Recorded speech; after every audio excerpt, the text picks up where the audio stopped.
Goeiemôre, Dok Matt wat praat. Partykeer moet ons dink voor ons praat. Dit wat by ons mond uitkom, moet ons 2 keer oordink, want baie keer spreek ons negativiteit oor onsself.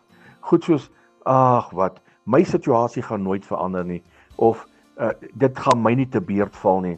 Ek is maar gebore om 'n sukkelaar te wees. I'm born to be a battler. Jy gaan maar battle met jou situasie. Maar my liewe vriend, moenie 'n battler wees nie. Wees 'n wenner.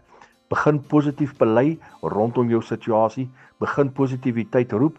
Here, U kan my gesond maak en ek vertrou U vir genesing. Roep die positiewe dinge in jou lewe.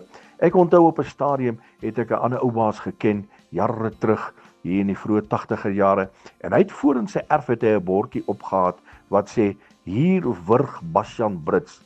Wow, hoe negatief kan dit wees? Die hele wêreld kan sien, hier wurg Bastian Brits.